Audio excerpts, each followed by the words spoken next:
نانات بك لشکر صدقا وفا کا پیکر نانات بك لشکر صدقا وفا کا پیکر علماء دیوبند علماء دیوبند حق گوئی کے نظر میں عہد رفتہ ہے اب بھی حال کی طرح، سلف کا شیوا ہے سامنے مثال کی طرح۔ مرکز اہل سنت والجماعت قرآن، سنت اور فقہ کی اشاعت و تحفظ کا عالمی ادارہ ہے۔ مرکز کی مبارک تاسیس شوال المکرم سن 1423 ہجری بمطابق دسمبر سن 2002 عیسوی میں متکلم اسلام حضرت مولانا محمد الیاس گھمر دامت برکاتہم کے ہاتھوں عمل میں آئی۔ مرکز اہل سنت بحمد اللہ تعالی درس و تدریس، تعلیم و تعلم، دعوت و تبلیغ اور اصلاح و ارشاد کے شعبوں میں کرا قدر خدمات سر انجام دے رہا ہے۔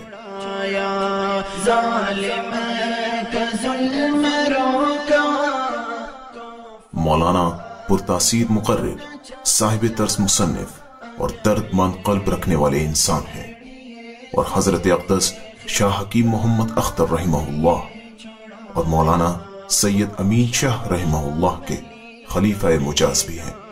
آپ نے امام اہل سنت مولانا سرفراز خان صفدر رحمہ اللہ تعالی کی صحبت میں رہ کر حفظ، ترجمہ اور تفسیر مکمل کیا۔ درس نظامی کا آغاز جامعہ بنوریہ کراچی سے کیا اور جامعہ امدادیہ فیصل آباد سے سند فراغت حاصل کی۔ مولانا 30 سے زائد چھوٹی بڑی کتب کے مصنف ہیں اور 10 ملکوں کا تبلیغی و اصلاحی سفر کر چکے ہیں۔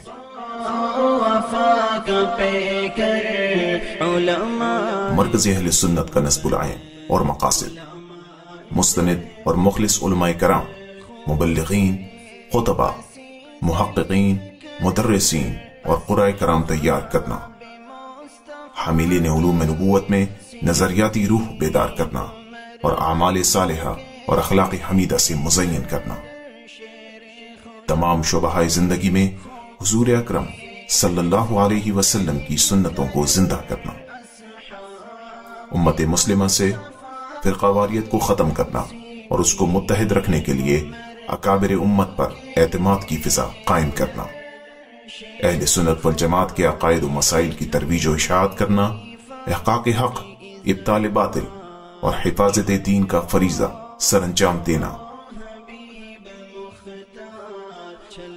مرکز اہل سنت میں تخصص فی التحقیق والدعوہ کے نام سے فارغ التحصیل علماء کرام کے لیے 1 سالہ منفرد اسپیشلائزیشن کورس رکھا جاتا ہے۔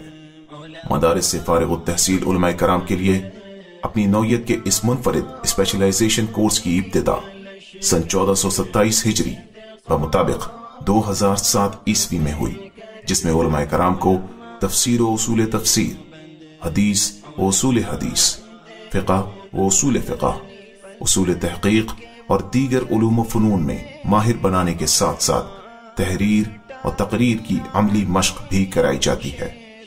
وقتاً فوقتاً مختلف کمپیوٹر کورسز بھی کرائے جاتے ہیں۔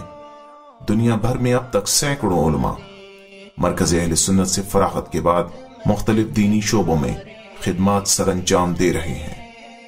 گزشتہ سال سن 2013 میں 90 علماء کرام اس اسپیشلائزیشن کورس میں شریک ہوئے۔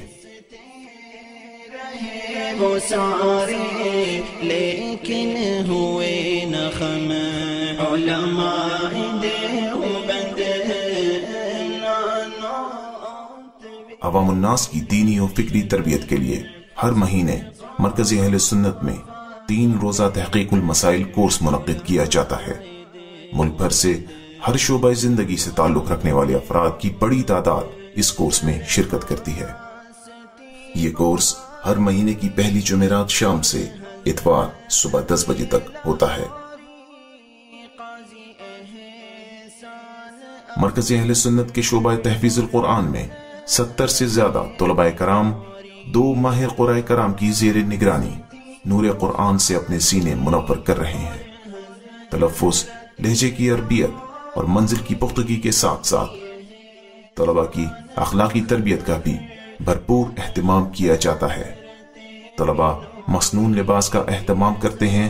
لباس مرکز اہل سنت کی طرف سے فراہم کیا جاتا ہے اور طلبہ سے کسی قسم کی فیس نہیں لی جاتی۔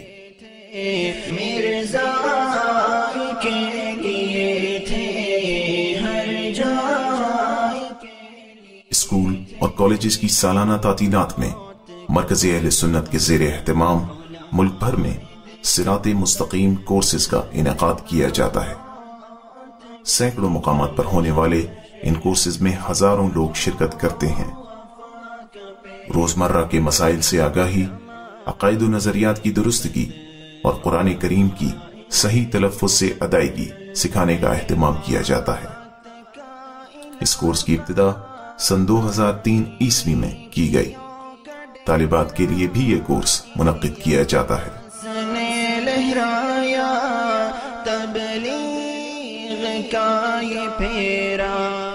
دورہ تحقیق المسائل کے عنوان سے مدارس کی سالانہ چھٹیوں میں مدارس کے اساتذہ و طلباء اور ائمہ مساجد کے لیے 12 روزہ تربیتی دورے کا اہتمام کیا جاتا ہے۔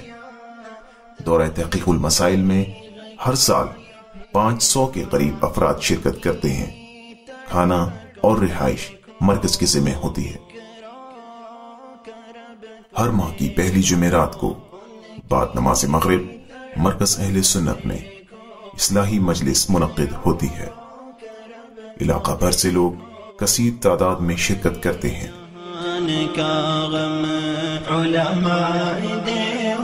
شعبہ دعوت و ارشاد کے تحت متعدد مبلغین علماء کرام ملک کے مختلف شہری اور دیہی علاقوں میں اصلاحی، دعوتی اور تبلیغی اجتماعات، جلسوں اور انفرادی و اجتماعی نشستوں سے خطاب کرتے ہیں۔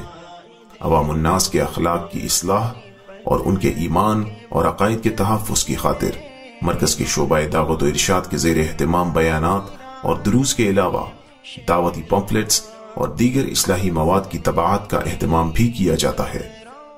اس کے علاوہ وقتاً فوقتاً آن لائن بیان اور بذریعہ خط و کتابت اور ای میل سوالات کے جوابات بھی دیے جاتے ہیں۔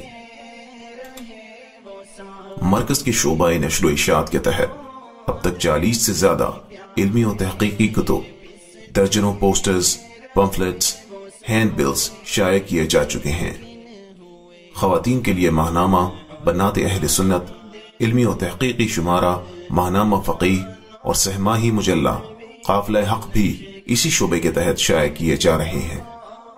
علمی اور اصلاحی کتب کا دیگر زبانوں میں ترجمہ بھی اسی شعبے کے تحت کیا جا رہا ہے۔ عربی، انگلش، پشتو، سندھی، بنگلہ، تامل اور ہندی زبانوں میں مختلف کتب پر کام ہو رہا ہے۔ کئی کتب کا ترجمہ شائع ہو کر منظر عام پر بھی آ چکا ہے۔ کی جہانگیری، محبت کی فراوانی، یہی مقصود فطرت ہے۔ مرکز کے شعبہ کمپیوٹر میں 7 افراد پر مشتمل ٹیم کام کرتی ہے۔ 3 ویب سائٹس کو ہینڈل کرنے کے علاوہ سوشل میڈیا پر دعوت دین کی سرگرمیاں، آن لائن سوال و جواب، کتب اور رسائل و جرائد کی تیاری بھی اسی شعبے کے تحت ہوتی ہے۔ علاوہ ازیں علماء کرام کے لیے تربیتی کورسز اور مختلف اسلامک سافٹ ویئرز کی تیاری بھی اسی شعبے کے تحت کی جا رہی ہے۔ تورانی رہے باقی، نہ ایرانی نہ افغانی، شعبہ برقیات، الیکٹریسٹی، مرکز اہل سنت والجماعت کی درسگاہوں، مسجد، مہمان خانہ، دارالاقامہ، اساتذہ کی رہائش گاہوں، مطبخ اور دیگر تمام ضروریات کے مقام پر بجلی کی فراہمی، جنریٹرز کی سہولت، آب رسانی اور اس سے متعلقہ تمام انتظامات کرنا اسی شعبے کی ذمہ داری ہے۔ یہی مقصود فطرت ہے۔ شعبہ مطبخ، کچن، مرکز اہل سنت کے قیام کے روز سے آج تک یہ شعبہ علماء کرام کی خدمت میں مصروف ہے۔ وسائل کی تنگی کے باوجود کھانے کا معیار عمدہ رکھنے کی بھرپور کوشش کی جاتی ہے۔ مطبخ میں یومیہ 250 سے زیادہ افراد کا کھانا بنتا ہے۔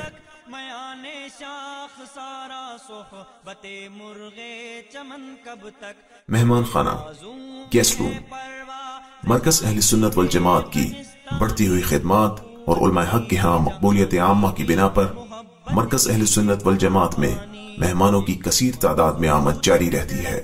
ان معزز مہمانوں کی اکثریت علماء کرام اور مذہبی حلقے سے تعلق رکھتی ہے۔ مہمانوں کی ضیافت، مدارت اور قیام و طعام اس شعبے کی مرہون منت ہے جو تاحال 2 کمروں پر مشتمل ہے۔ یہی مقصود فطرت ہے، یہی رمز مسلمانی۔ مرکز اصلاح النساء خواتین اسلام کی دینی اور علمی تربیت کے لیے مرکز اصلاح النساء کا قیام عمل میں لایا گیا ہے، جس میں خواتین کو مختلف دینی کورسز کے علاوہ گھریلو امور کی انجام دہی کا سلیقہ بھی سکھایا جاتا ہے۔ مرکز اصلاح النساء کی دوسری منزل کی تعمیر ابھی جاری ہے۔ مرکز کے شعبہ جات میں درس نظامی، عالمہ کورس، شعبہ حفظ، تجوید و قراءت، سلائی کڑھائی اور عصری تعلیم شامل ہے۔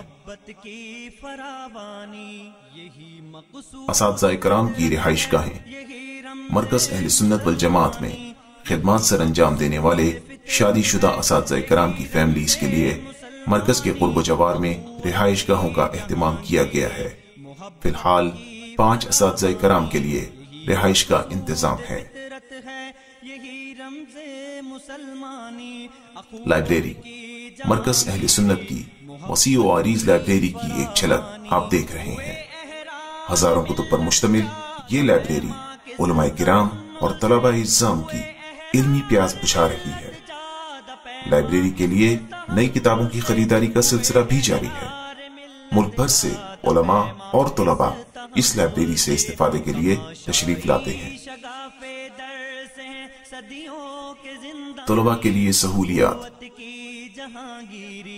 مرکز اہل سنت میں طلباء کرام کے لیے ہر ممکن سہولیات مہیا کی گئی ہیں، جن میں قیام کے لیے وسیع ہالز، حفظان صحت کے اصولوں کے مطابق تیار کردہ اعلیٰ معیار کا کھانا، بجلی کی بلا تعطل فراہمی کے لیے 3 stand by heavy generators, gas heaters, متعدد واشنگ مشینز، فری میڈیکل، لباس اور وسیع و عریض پلے گراؤنڈ قابل ذکر ہیں۔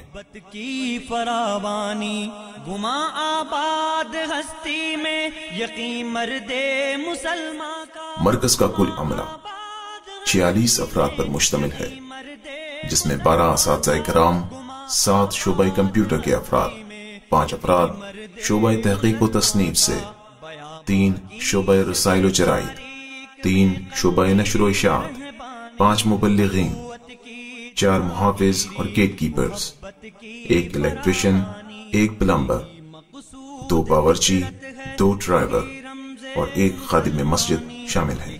مقصود فطرت ہے، یہی رمز مسلمانی۔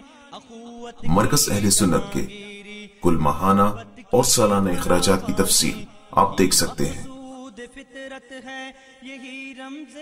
مرکز کا کل ماہانہ خرچ 9,98,200 اور کل سالانہ خرچ 1,19,78,400 روپے ہے۔